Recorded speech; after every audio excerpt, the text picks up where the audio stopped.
నమస్కారం. విచారణ అర్హత లేనటువంటి పిటిషన్ను వేసి మరొకసారి తెలంగాణ రాష్ట్రానికి తెలంగాణ ప్రజలకు నీళ్లలో తీరని ద్రోహం చేసింది రేవంత్ రెడ్డి ప్రభుత్వం. ఈరోజు సుప్రీంకోర్టులో తెలంగాణ ప్రభుత్వం వేసిన పిటిషన్ డిస్మిస్ చేయడము, తెలంగాణ రాష్ట్ర ప్రభుత్వం తిరిగి మేము సూట్ రూపంలో వస్తామని చెప్పడం అంటేనే ఇది ఇవాళ రాష్ట్ర ప్రభుత్వం యొక్క పూర్తి వైఫల్యం. అదేవిధంగా గతంలో మీరు చూసినట్టయితే ఆంధ్రప్రదేశ్ ప్రభుత్వం పాలమూరు ఎత్తిపోతల పథకం మీద ఆంధ్రప్రదేశ్ రైతులతో కేసు వేయించి అందులో ఆంధ్రప్రదేశ్ ప్రభుత్వం ఇంప్లీడ్ అయి ఆనాడు మన పాలమూరు ఎత్తిపోతల పథకం మీద స్టే తెచ్చింది ఆంధ్రప్రదేశ్ ప్రభుత్వం. మరి మీరు పెట్టుకున్న మీ కాంగ్రెస్ ఎంపీ, మీ న్యాయవాది సింఘ్వి గారికి ఈ మాత్రం విషయం తెలియదా? అంటే ఈరోజు మీరు కావాలని ఉద్దేశపూర్వకంగానే ఈ యొక్క బలహీనమైనటువంటి రిట్ పిటిషన్ వేసి తెలంగాణ ప్రజలకు తీవ్రమైన అన్యాయం చేశారు. ఈ మాత్రం దానికి సూటు బూటు వేసుకొని ఉత్తమ్ కుమార్ రెడ్డి గారు నీళ్ల మంత్రి ఢిల్లీ దాకా పోవాల్సిన అవసరం ఉందా? ఢిల్లీ దాకా పోయి ఏం చేసిండు ఉత్తమ్ కుమార్ రెడ్డి గారు? వేసిన రిట్ పిటిషన్ విత్డ్రా చేసుకున్నారు. విత్డ్రా చేసి సూటు వేస్తాము అన్నారు. సూట్ అంటే మనకు తెలియందా?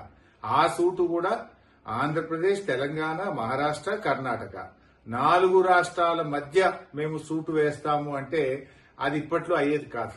ఇంకా అది సంవత్సరాల తరబడి, దశాబ్దాల తరబడి పెండింగ్ లో పడిపోతుంది. అంటే పరోక్షంగా గోదావరి నల్లమల్ల సాగర్ ప్రాజెక్టుకు మీరు సహకరిస్తా ఉన్నారు. పరోక్షంగా ఇంకా ఆ ప్రాజెక్టు మీరు పూర్తి చేసుకోండి అని చెప్పి తెలంగాణ ప్రభుత్వం ఈరోజు సహకరించినటువంటి విషయం చాలా స్పష్టంగా అర్థమవుతా ఉంది. ముఖ్యంగా మొదటి నుంచి కూడా అంటే మీరు రేవంత్ రెడ్డి వైఖరి చూస్తా ఉంటే మొదటి నుంచి కూడా గోదావరి నల్లమల్ల సాగర్ విషయంలో ఈయన వైఖరి చాలా అనుమానాస్పదంగా ఉంది. అంటే ఈ సంక్రాంతి పండుగ సందర్భంగా రేవంత్ రెడ్డి గారు చంద్రబాబు నాయుడు గారికి ఇచ్చిన గిఫ్ట్, ఈ బలహీనమైనటువంటి వ్రిట్టు వేసి చంద్రబాబుకు గిఫ్ట్ ఇచ్చిండి ఎలా రేవంత్ రెడ్డి గారు, అంటే గురుదక్షిణ చెల్లించుకున్నాడు. అంటే మొదటి నుంచి కూడా మీరు ఒక్కసారి చూడండి. మొదటి నుంచి కూడా చూస్తే ఢిల్లీలో జరిగేటువంటి గోదావరి బనకచెర్ల మీటింగ్ కు పోననుకుంటూనే మీటింగ్ కు పోయిండు. ఎజెండాలో లేదంటూనే ఆ ఎజెండాలో బనకచెర్ల మీటింగ్ తో ఉన్న ఎజెండాలో సంతకం కూడా పెట్టిండు. సంతకం పెట్టనే లేదు అని బుకాయించే ప్రయత్నం చేసిండు. అంతేకాకుండా నేను కమిటీ వెయ్యను అని చెప్పి కమిటీ కూడా వేసిండు. ఇలా సుప్రీంకోర్టుకు కూడా గోదావరి నల్లమల్ల సాగర్ టెండర్ పూర్తయ్యేదాకా, టెండర్ అవార్డు అయ్యేదాకా ఆలస్యం చేసి తర్వాత సుప్రీంకోర్టులో కేసు వేసిండు. ఇప్పుడేమైంది?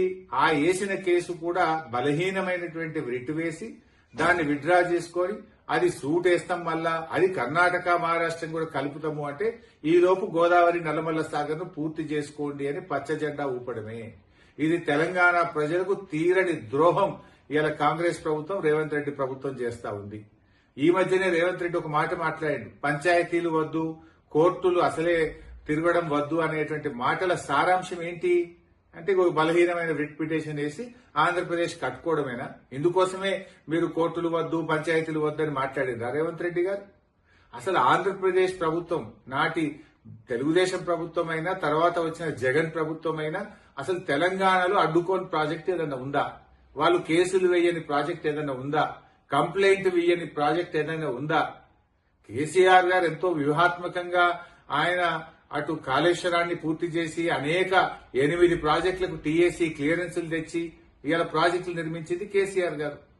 కానీ ఇవాళ మీరు ఒకవైపు పాలమూరుకు అనుమతులు లేరు, ఇంకొక వైపు పోలవరం బనకచెర్లకు ఆంధ్రప్రదేశ్ కు పరోక్షంగా మీరు సహకరిస్తా ఉన్నారు.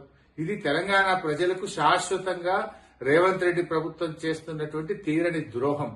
తెలంగాణ సాధించిన బీఆర్ఎస్ పార్టీ నీ అన్యాయాన్ని సహించదు.